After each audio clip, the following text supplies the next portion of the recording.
Olá pessoal, tudo bem? Estamos de volta para mais um episódio do Papeando com Pamplona. E hoje eu tenho a honra, a satisfação, o privilégio de entrevistar Lívia Santana Vaz, promotora do Ministério Público do Estado da Bahia e eleita uma das 100 pessoas de descendência africana mais influentes do mundo.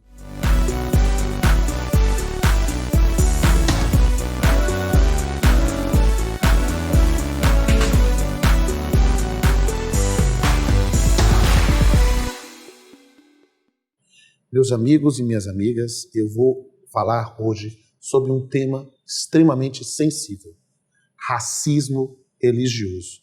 E ninguém melhor do que Lívia para falar. Seja bem-vinda ao Papeando com Pamplona. Muito obrigada, a satisfação é toda minha de estar aqui papeando com você. Eu estou muito feliz. Eu acho que esse é um tema extremamente importante e que é preciso despertar a sensibilidade das pessoas sobre ele. E por isso, pensando aqui nos nossos espectadores, defina racismo religioso. Veja, Pamplona, quando nós falamos em racismo religioso, nós temos uma concepção interseccional do fenômeno, que envolve a discriminação racial e a discriminação religiosa. Então, a interseccionalidade ela é uma categoria analítica que vai nos ajudar a compreender o mundo na sua complexidade, sem definir focos em eixos específicos, Perfeito. Como raça, gênero, classe. Não, a gente vai entender que esses eixos se combinam. Perfeito. Eles vão se interseccionar para criar vulnerabilidades peculiares, mais intensas, contra determinados grupos.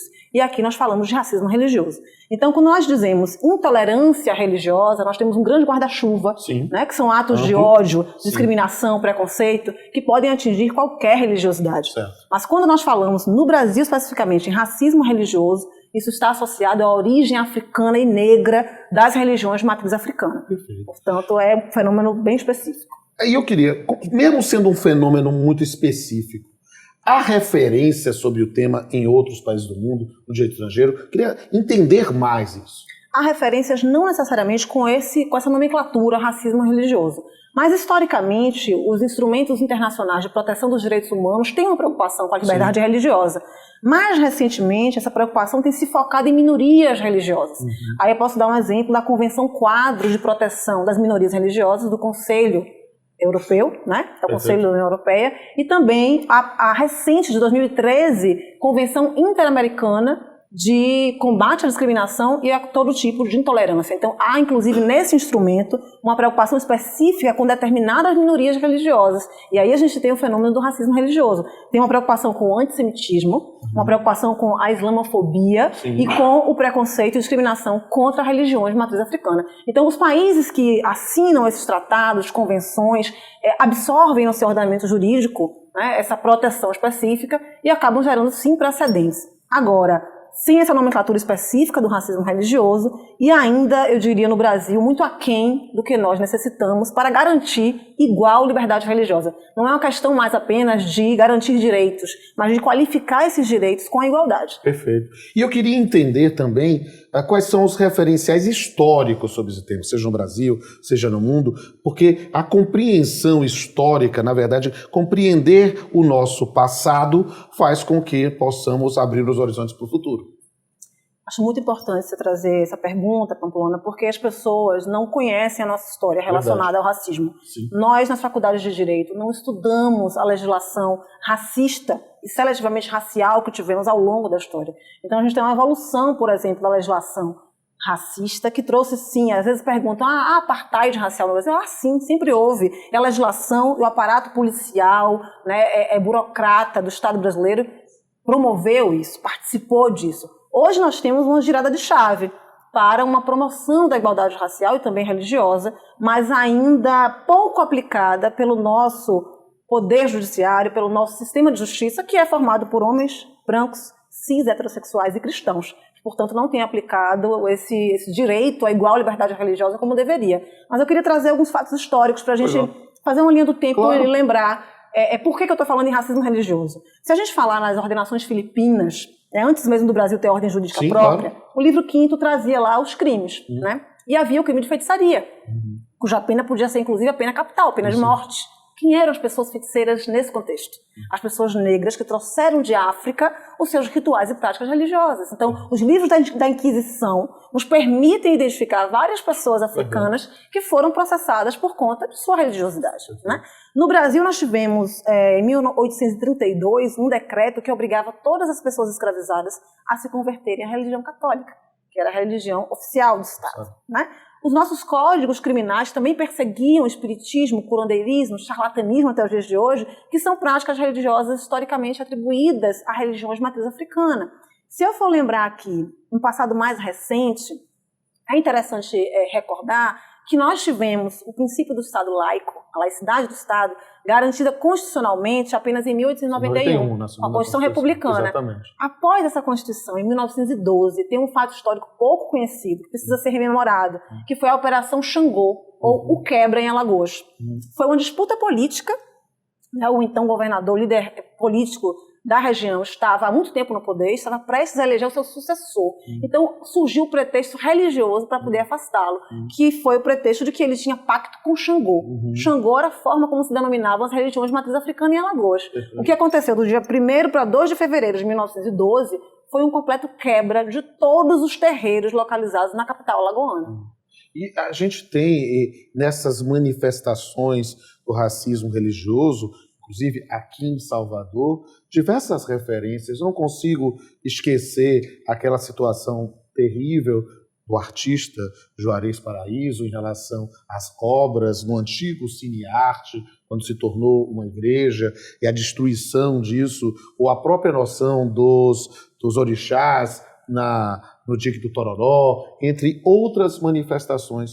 Mas eu queria entender, do ponto de vista do direito positivo, isso para mim é extremamente importante, porque o público muitas vezes nunca teve a oportunidade de ouvir com alguém que tem lugar de fala para compreender o combate a isso. Como é que tem sido operacionalizado? Ou uma expressão ainda mais em abstrato, qual é o sistema normativo brasileiro para o combate ao racismo religioso?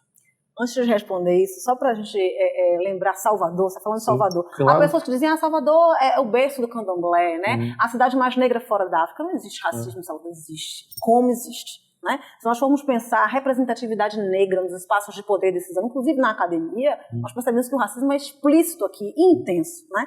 Em 1972, nós tínhamos uma lei aqui que obrigava os terreiros a terem alvará de funcionamento. Até aí nenhum problema. Só que esse alvará de funcionamento era expedido por delegacias de jogos e costumes, num Estado laico, só para religiões de matriz africana. Então é a criminalização de uma prática religiosa no Estado laico. Né? Essa compreensão do Estado laico, para mim, é muito importante, porque até dando aula de direito de família, por exemplo, eu te explico, olha, gente, uma coisa, precisa a pessoa entender e ter a alteridade para sentir a dor do outro, sabe? Eu sempre lembro que o Brasil é Estado laico formalmente desde a Constituição de 1891, mas o casamento era indissolúvel. Isso só vai ser admitido, né, nos anos 70 com a lei do divórcio, e isso é algo interessantíssimo. Por quê? Porque não é só, claro, a ideia do combate a uma predominância religiosa, não é só em relação às religiões de origem africana, mas às vezes até mesmo naquilo que muitas vezes se tornou mainstream. Né? Se alguém é evangélico e no início do século XX podia tomar pedrada, ou podia nesse ponto dizer, olha, você é divorciado, sua religião não é a religião de Deus, porque o Estado era laico, mas estava lá positivado. É claro que sentir literalmente na pele é algo ainda mais profundo e é algo que eu não posso pensar. Mas eu queria entender mais justamente sobre esse sistema normativo e pensando no aspecto jurisprudencial. Por quê? Como é que tem sido? E você é uma pessoa que realmente milita, você se tornou uma referência no mundo sobre isso. Como é que tem sido a receptividade nos tribunais brasileiros sobre o tema do racismo religioso? Veja, nós temos dois lados aí. Né? Eu disse que o nosso sistema de justiça é representado por homens brancos, cis, heterossexuais e cristãos. Sim. Nós temos uma sociedade cristocêntrica, né? Que primeiro não reconhece as religiosidades de matriz africana, especificamente, e depois um sistema de justiça que reproduz racismo religioso. Aí eu vou lhe dar alguns exemplos que são recentes, inclusive. 2017. Não, 2014, aliás, 2014. Né? Um pedido do Ministério Público Federal para a retirada de vídeos do YouTube que eram vídeos ofensivos a Umbanda e ao Candomblé. O juiz da 17ª Vara Federal do Rio de Janeiro entendeu que não cabia aquela proteção porque não se tratava de religião. Às vezes é um juiz determinando o que é e o que não é religião. E quais foram os critérios que ele utilizou? A ausência de um livro base, como o Alcorão ou a Bíblia, a ausência de hierarquia, ele não conhece o Candomblé nem a Umbanda para dizer que não tem hierarquia, né? E a ausência de um Deus. Então, assim, isso não está escrito em lugar algum. Né? Um juiz, um homem, uma pessoa dizer o que é e o que não é religião, e, portanto, o que merece e o que não merece, proteção constitucional, né? Proteção legal, isso é muito grave. Nós temos alguns casos também de mães que perdem a guarda de seus filhos e filhas por estarem submetendo as crianças ali, e crianças, inclusive, no caso específico de São Paulo, recente, uma garota de 12 anos que queria estar ali praticando a religiosidade, candomblé, inclusive, se iniciando na religião, e que foi apreendida, houve uma apreensão da menina, a mãe perdeu a guarda, justamente porque estava se iniciando no candomblé. Decisões judiciais. Estou falando de decisões judiciais. Então, há uma reprodução do racismo religioso, infelizmente. De uma ditadura do pensamento único, que um grande baiano, saudosa memória, Milton Santos, dizia que era talvez um dos maiores combates que nós devemos ter. Né? Um negro, geógrafo, se tornou professor da USP, que se tornou um dos maiores pensadores do Brasil e que merece ser sempre reverenciado. É impressionante para mim, porque muitas vezes as pessoas não conseguem compreender a necessidade de sentir a dor do outro, né? E utilizam expressões e muitas vezes uma formação tradicional, né, de um comportamento único, dizer isso é o certo ou errado. Eu fico dizendo, às vezes não há nem branco nem preto, há muito mais do que 50 tons de cinza, mas isso no entendimento, no posicionamento. É preciso respeitar as cores, é preciso respeitar as raças, é preciso respeitar a dor de cada um. Isso tem a ver, Pamplona, com a ideia, né, a concepção da razão moderna de universalidade. Exato. Universalidade para quem? Quem é o sujeito universal?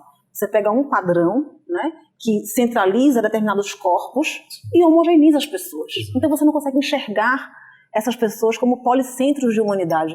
Daí, um filósofo sul-africano, Mogobe Ramose, tem falado em pluriversalidade e não mais em universalidade. Você parte do único para generalizar as pessoas e acaba não enxergando essas vulnerações. Não vou nem falar vulnerabilidade, porque as pessoas não são vulneráveis. Elas são vulnerabilizadas, né, por um processo político, econômico, de dominação, né, jurídico, inclusive. Então, é muito importante que a gente comece a pensar em outras perspectivas epistemológicas para o direito.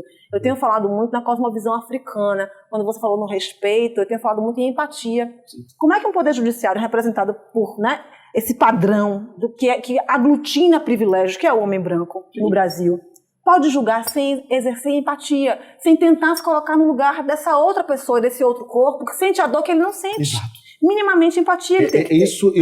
E uma das coisas que eu acho mais interessantes no Papeando é justamente porque a gente tenta trazer a poesia, e às vezes a poesia é o meu refúgio, de que muitas vezes eu estou falando com amigos do movimento negro, amigos de movimentos feministas, né, e dizendo, olha gente, me perdoe por ser um homem hétero, cis, né, juiz.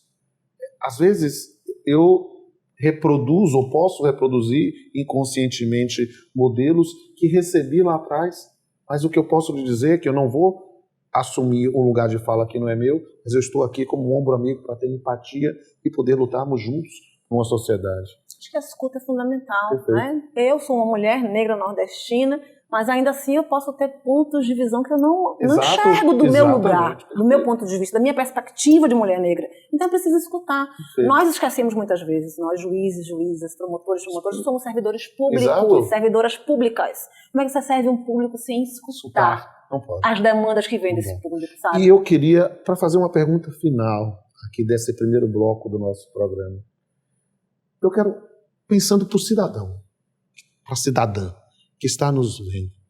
O que fazer quando se constata uma prática, uma conduta daquilo que nós estamos chamando de racismo religioso? Fale para ele e ela todos, todas, todes, o que fizer. Veja, nós temos que procurar as autoridades que têm atribuição, competência para investigar, para apurar. É crime. Nós estamos falando de um crime. A Lei CAO, a Lei 7.716, de 1989, traz lá a prática, né, incitação de discriminação e preconceito em razão da raça e também religião.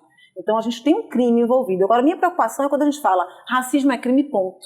Não, eu digo racismo é crime, reticências.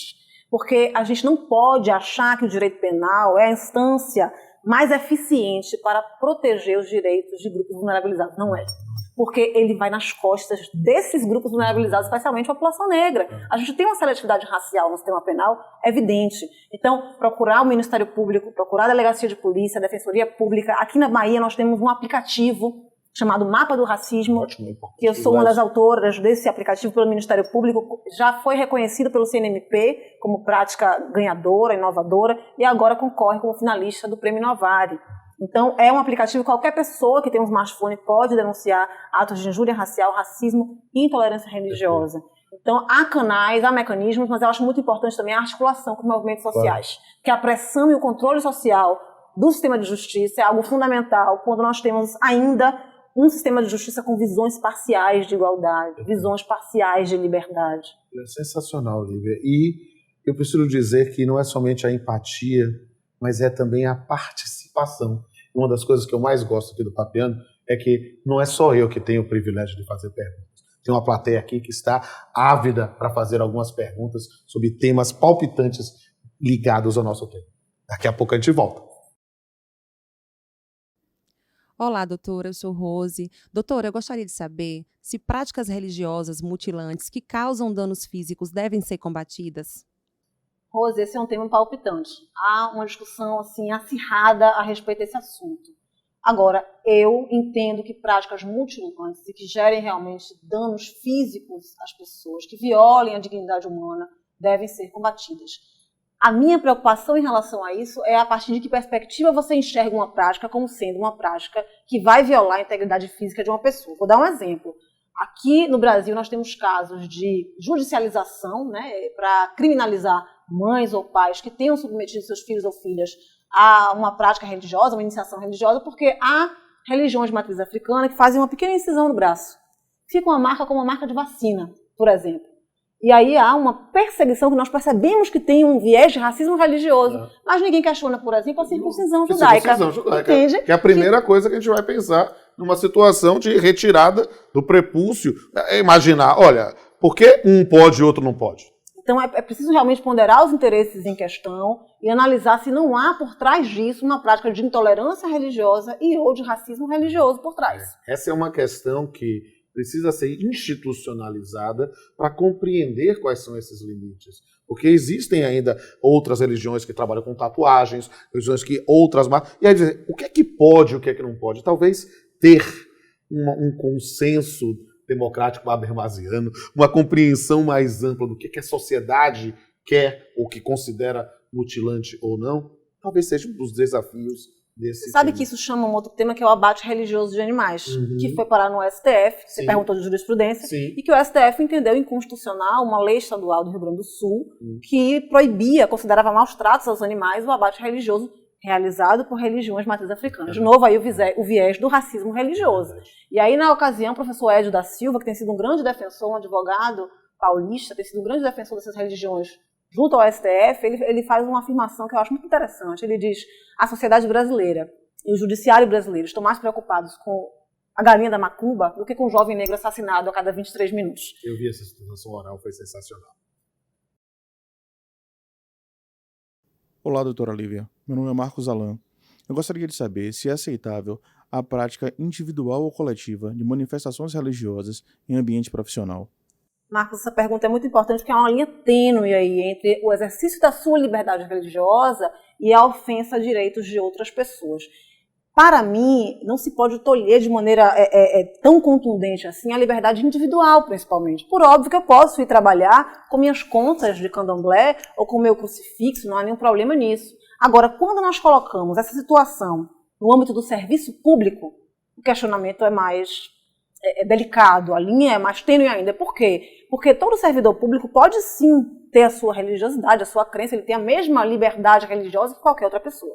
O que ele não pode É usar a sua religiosidade, né, na sua prática funcional.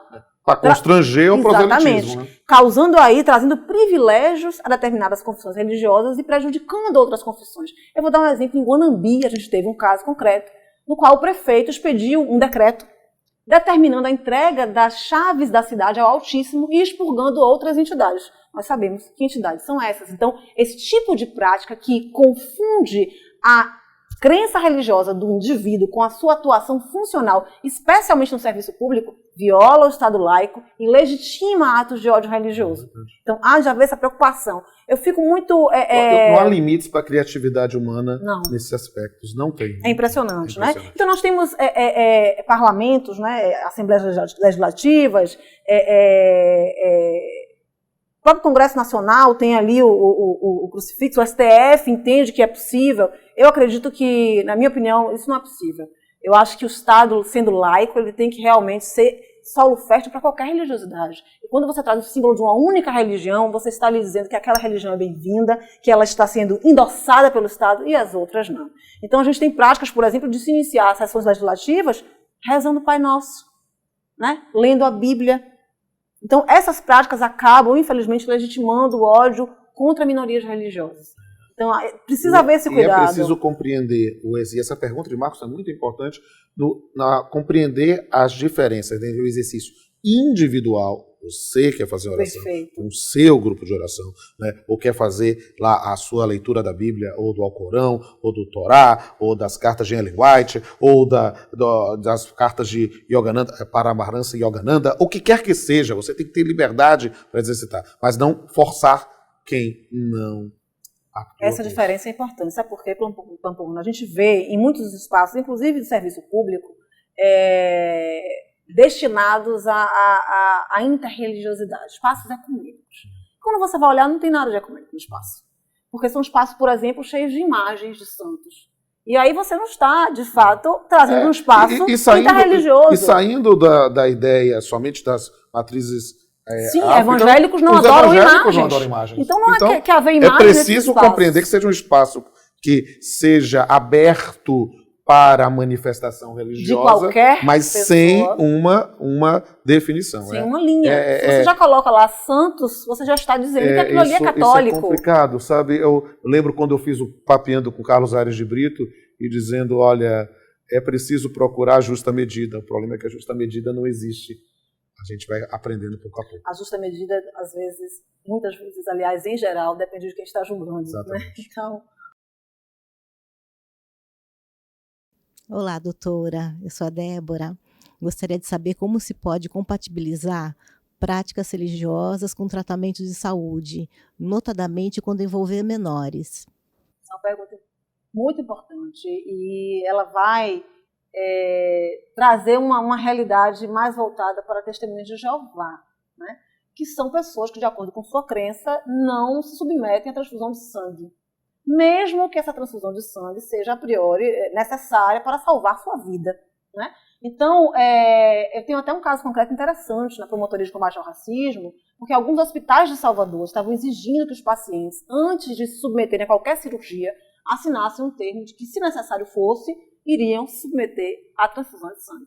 Exigindo assinatura prévia. Isso foi parar na promotoria. Ele podia exigir, se você quer ou não quer, mas... Não. Autorização prévia, para caso eu tivesse alguma complicação no meio da intervenção cirúrgica, pudesse realizar a transfusão de sangue.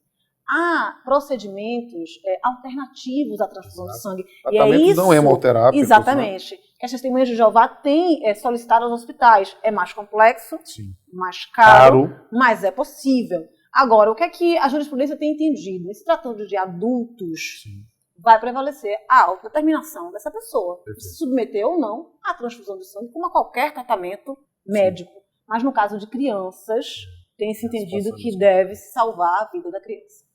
Mas eu acho que nós, como juristas, temos que ter uma preocupação com os efeitos práticos do que a gente decide. E eu dialogo muito para entender isso. Eu não estou naquela realidade, eu não conheço a comunidade, né, das testemunhas de Jeová. Mas, escutando essas pessoas, eu tomei conhecimento de que quem se submete, qualquer que seja o motivo, a uma transfusão de sangue acaba sendo rejeitado na comunidade religiosa, né? E isso pode trazer uma sensação de deslocamento, de isolamento, a ideia de que a danos vontade, a psíquicos. liberdade do indivíduo é mais importante até do que a vida. Pode trazer danos psíquicos sérios a essas pessoas, né? Que viveram a vida inteira associadas a essa comunidade e agora são rejeitadas por terem feito transfusão de sangue. Olá, doutora. Me chamo Marcos e gostaria de saber como se desfazer de aparatos religiosos sem incidir em racismo religioso.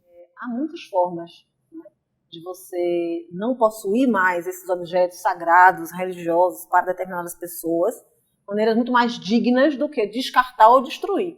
Então você pode, por exemplo, fazer uma doação, né, para um templo, uma casa, uma entidade religiosa que professa aquela religiosidade, ou uma pessoa. Você pode, por exemplo, usar como adereço, como adorno, né, para enfeitar um ambiente, a sua casa. Então, eu aconselho que não seja feita a destruição, porque há um desrespeito, uma carga de desrespeito muito grande quando se faz isso com objetos sagrados para outras pessoas. Então, o ideal é que a gente dê uma outra destinação, né? Inclusive como uma oferenda, né? Pode ser uma oferenda, a depender da sua crença, ao invés de fazer o descarte ou a destruição do objeto. É um tema fascinante e que poderia gerar muitas outras ilações, seja dessa pergunta e de várias outras, inclusive com manifestações do Supremo Tribunal Federal. Mas, Lívia, infelizmente o tempo é curto. Eu quero dizer que foi uma satisfação imensa te receber. Eu não sei se eu posso confessar, eu fui professor de Lívia, então estou ficando cada vez mais velhinho mesmo, mas eu quero dizer que eu estou muito orgulhoso do seu trabalho, muito orgulhoso do seu brilho, do reconhecimento que você tem, e digo que você deve continuar nesse combate. Eu fico como o velho professor olhando de longe, dizendo o que eu puder fazer para ombrear, emprestar o meu braço forte, não tanto mais, mas meu braço, para poder lhe ajudar, conte comigo. E dou a palavra para suas considerações finais. Eu vou fazer uma provocação, né, em termos de abertura do direito para outras perspectivas.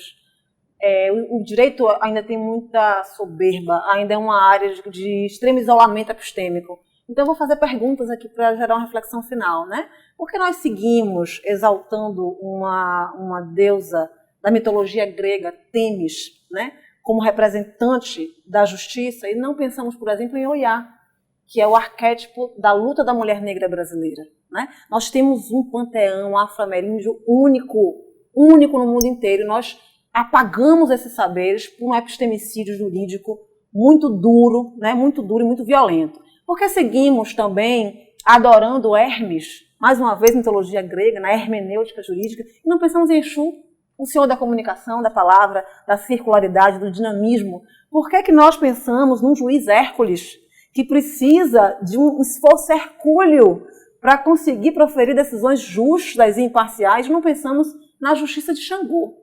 Xangô julga conforme a lei do pertencimento, ele não julga de cima para baixo, ele julga em roda com seus pares. E ele tem um machado com a ponta de 2 gumes, porque ele sabe que se ele for praticar uma injustiça com um dos lados do machado, o seu pescoço pode ser ferido com o outro. Então a pergunta que fica é se o sistema de justiça brasileiro está preparado para julgar conforme a lei de Xangô.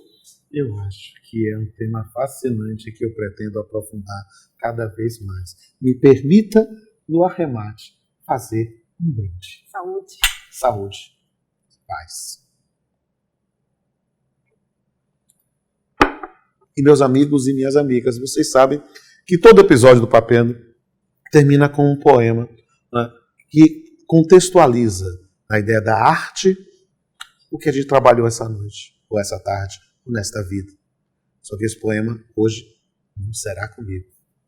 Aguardem que vocês verão uma manifestação linda, com um lugar de fala muito especial sobre esse tema. E até a próxima.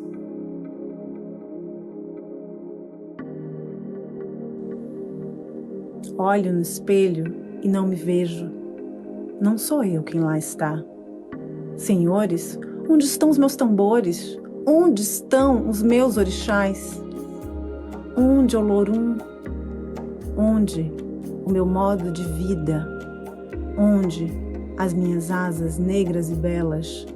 com que costumava voar. Olho no espelho e não me vejo. Não sou eu quem lá está. Senhores, eu quero de volta os meus tambores, quero de volta os meus orixás. Quero de volta meu pai Olorum em seu esplendor sem par. Quero de volta meu modo de viver, quero de volta minhas asas negras e belas com que costumava voar. Olho no espelho e não me vejo. Não sou eu quem lá está. Séculos de destruição sobre os ombros cansados. Estou eu a carregar, confuso, sem norte, sem rumo, perdido de mim mesmo, aqui, neste lado do mar. Um dia, no entanto, senhores, eu hei de me reencontrar. Eclipse, de Carlos Assunção.